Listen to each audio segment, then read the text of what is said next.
নমস্কার শ্রোতাগণ, আমি রিকয়ন তোমাদের আবারও স্বাগত জানাচ্ছি টেলস অফ রিকনের একটি নতুন গল্পতে।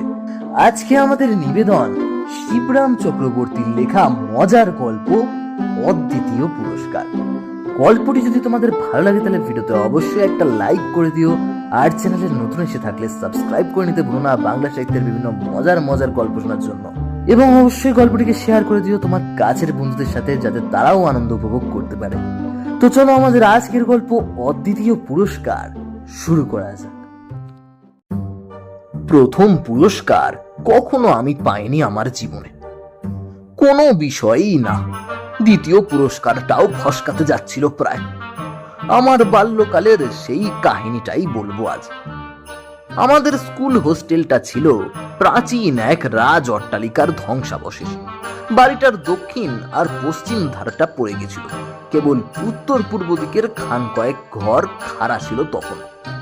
একতলার তারই কয়েকটায় ছিল স্কুলের ছেলেদের হোস্টেল আর বোর্ডিং একাধারে। আমরা ছেলেরা থাকতুম পূর্ব দিকের ঘরগুলোয়, আর মাস্টার মশাইরা থাকতেন উত্তর দুয়ারি কখানা ঘরে। বড় হলটাতে থাকতাম আমরা জনা কয়েক একসঙ্গে। পাশাপাশি 10খানা সিট পড়েছিল সেই ঘরটায়। বাচ্চা ছেলেরা থাকতো সব আশপাশের ঘরগুলোয়, আর আমরা যারা ওই মধ্যে একটু বড় সড়ো এবং হয়তোবা একটু ডান পিটে, তারা সবাই একসঙ্গে ওই বড় ঘরটায় জড়ো হয়েছিল।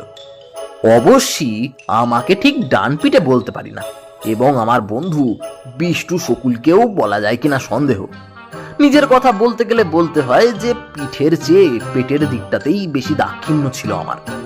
তারাপদ সাহেব, পিয়ারি, পূর্ণ, শ্রীমোহন মিশ্র, শরৎ ঝাঁ, আর কে কে যে আমরা থাকতুম সেই ঘরে, সবার নাম এখন আর মনেও পড়ে না।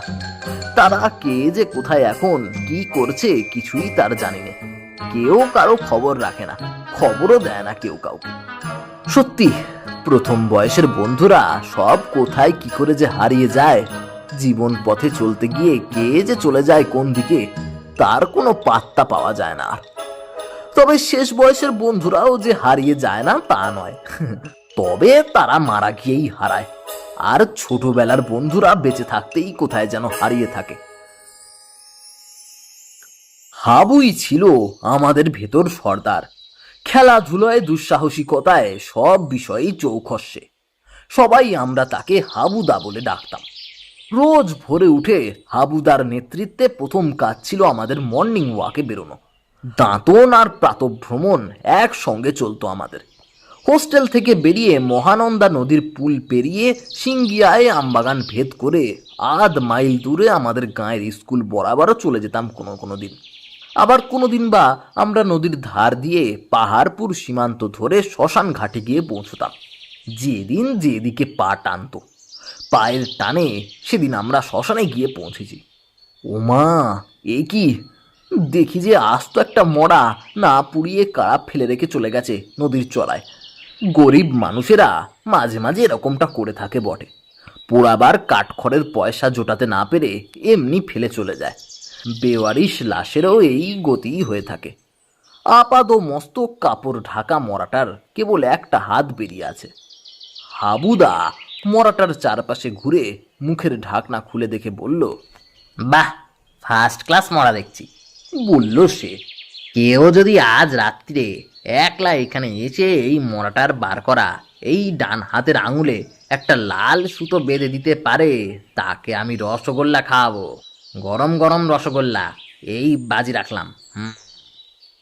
রসগোল্লা শুনেই আমি লাফিয়ে উঠেছি। একে রসগোল্লা, তাই আবার গরম গরম। বাপরে, পরম উপাদেও এমন জিনিস আর হয় না। এক সের রসগোল্লা বুঝলি, এক আধটা না। এক সের গোল্লা চেখে দেখা দূরে থাক, চোখেও দেখিনি আমি কোনোদিন। এক সেরে কতগুলো হতে পারে মনে মনে টের পাওয়ার চেষ্টা করি। বাণিজ্যার দোকানের রসগোল্লা, হ্যাঁ। হাবুদা পুনশ্চ যোগ করে, বাজারে আর 5টা মিষ্টির দোকানের মধ্যে বাণিজ্যার দোকানই সবার সেরা। বাড়ুজ্জে ঠাকুরের নাম বাণিজ্যা কেন হলো কে জানে।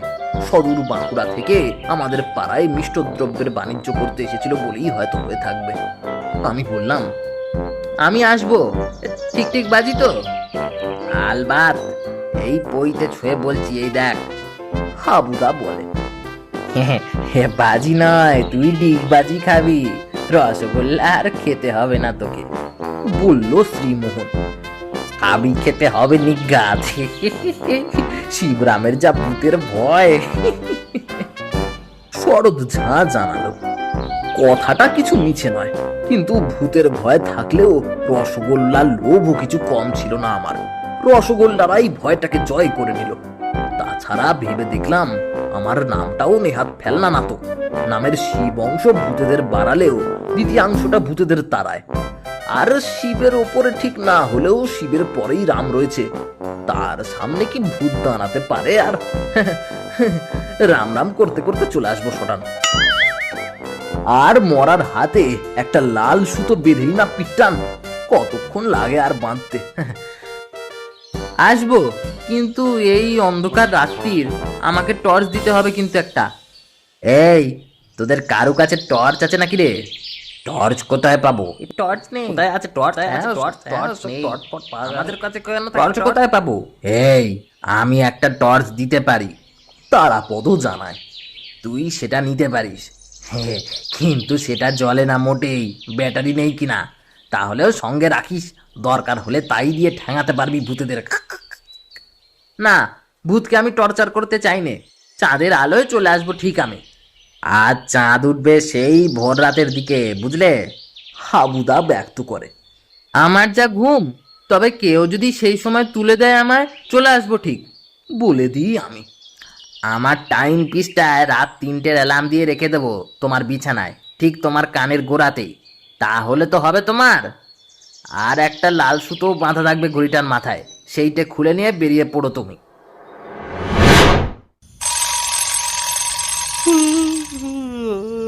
অ্যালার্মের আওয়াজ হতেই ঘুম ভেঙে গেল আমার। কানের গোড়ায় এক টানা ক্রিং ক্রিং যেন শিঙের মতোই গুঁতো লাগায়। উঠে বসলাম বিছানায়, দেখলাম ওই আওয়াজে ঘুম ভেঙে গেছে সকলেরই। বিছানায় উঠে বসলো কেউ কেউ, কিন্তু তার বেশি উঠল না আর। বিষ্টুটা তো চাদর মুড়ি দিয়ে ফের শুয়ে পড়ল। ঘড়ি থেকে লাল সুতোটা খুলে নিয়ে বেরিয়ে পড়লাম আমি। একবার আর চোখে দেখে নিলাম রসগোল্লাও এনে রাখা হয়েছে। হাঁড়িটা হাবুদার টেবিলের ওপর মজুদ দেখে আমার বেশ উৎসাহ জাগতে লাগলো। বলবো কি, হাবুদা বলল, জয়স্তু। বিষ্টু চাদরের ভেতর থেকেই জানালো, গুড মর্নিং দাদা। শরৎদা বলল, ভালোই ভালোই ফিরে আয় বাছা, এসে বাঁচা আমাদের।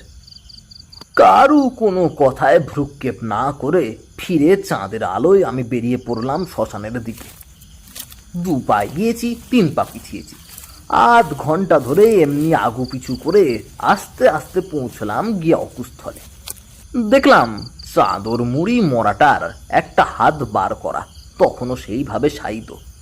শিব শিব রাম রাম নিজের নাম জপতে জপতে এগিয়ে গেলাম আমি। বাণিজ্যার দোকানে রসগোল্লার ধ্যান করতে করতেই এগুলাম। আমার আঙুলে বাঁধা লাল সুতরা বের করে তার সেই ডান হাতের আঙুলে জড়ালাম কোনো রকমে। এমন সময়ে মরাটা করলো কি, তার বাঁ হাতখানা তুলে ফিস ফিস করে বলল, আর এই হাতটা? শুনেই আমার হয়ে গেছে। এই শিবু, ওরে শিবু? শিবরাম, ওরে শিবরাম, ওট ওট শিবু, ওট রে, ঠিক আছে? এই শিবু, শিবু? হ্যাঁ, তোমরা এখানে? কি হয়েছিল, কি হয়েছিল শিবরাম?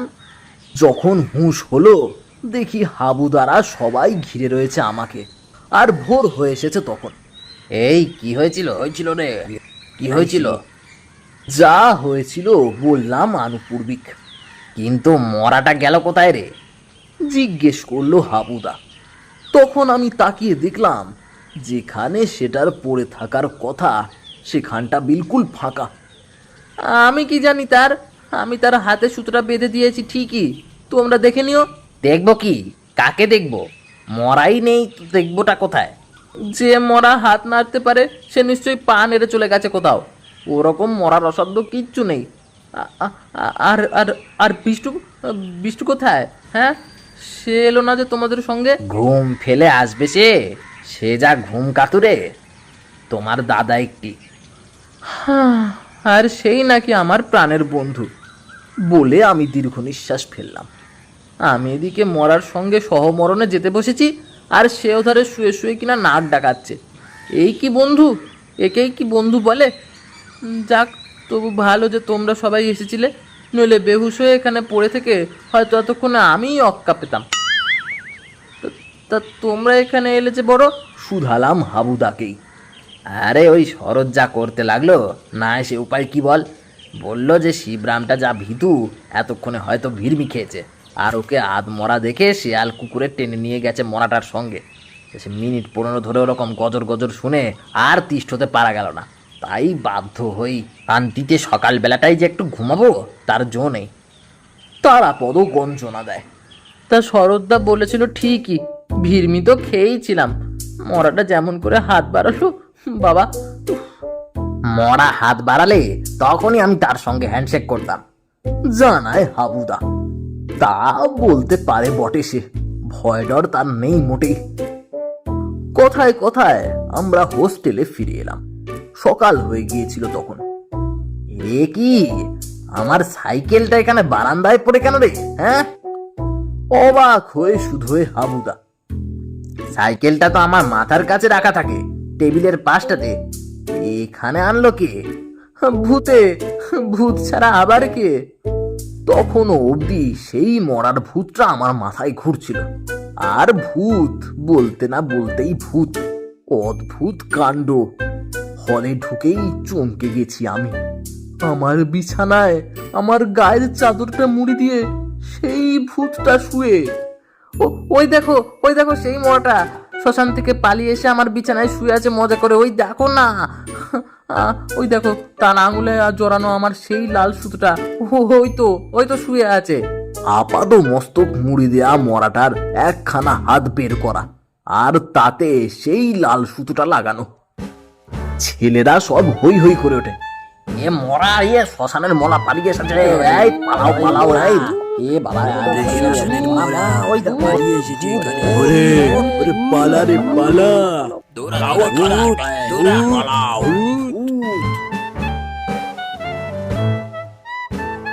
হট্ট গুলে টনক নড়ে বুঝি মরাটার, আর মোড়া ভেঙে উঠে বসে সে।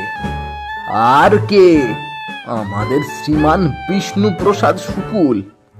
হ্যাঁ, বিষ্টু তুই? তোর হাতে লাল সুতো বাঁধা কেন রে? সঙ্গে সঙ্গে যেন আমার দিব্য দৃষ্টি খুলে যায়। হ্যাঁ, তার মানে তুই বুঝি মরা সেজে পড়েছিলিস সেখানে? হ্যাঁ হ্যাঁ। ভীষণ রাগ হয় আমার। বিষ্টু মুচকি মুচকি হাসে। ওর হাসিতে পিত্তি জ্বলে যায় আরো। ইচ্ছে করে ওকে ধরে কষে ঘা কতক দুমদাম লাগাই। কিন্তু একটা কথা তো বুঝতে পারছি না ভাই। হাবুদার প্রশ্ন। শিবু বেরোবার মিনিট 15-20 পরেই বেরিয়েছি আমরা, কিন্তু তখন তো তুই নাক ডাকিয়ে ঘুমোচ্ছিলি। তাহলে তুই আমাদের আগে, এমনকি শিবুরও আগে ওখানে গিয়ে পৌঁছলি কি করে? আর গেলি বা কেন মরতে? সে প্রশ্নটা শরৎদার।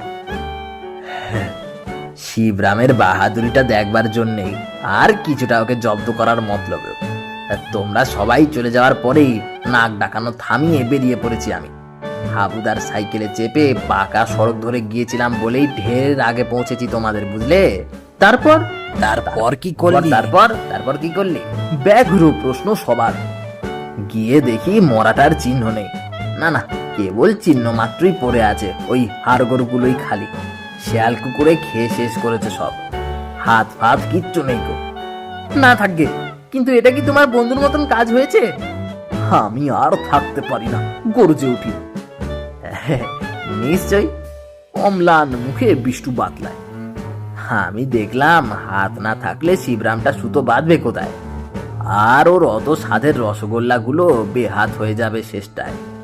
সেই না ভেবে বাধ্য হই আমাকে বন্ধুর প্রতি কর্তব্যের খাতিরেই মরা সেজে মটকা মেরে পড়ে থাকতে হলো। তা না হয় হলো, কিন্তু মরাটা, মানে তার ভগ্নাবশেষগুলো গেল কোথায়?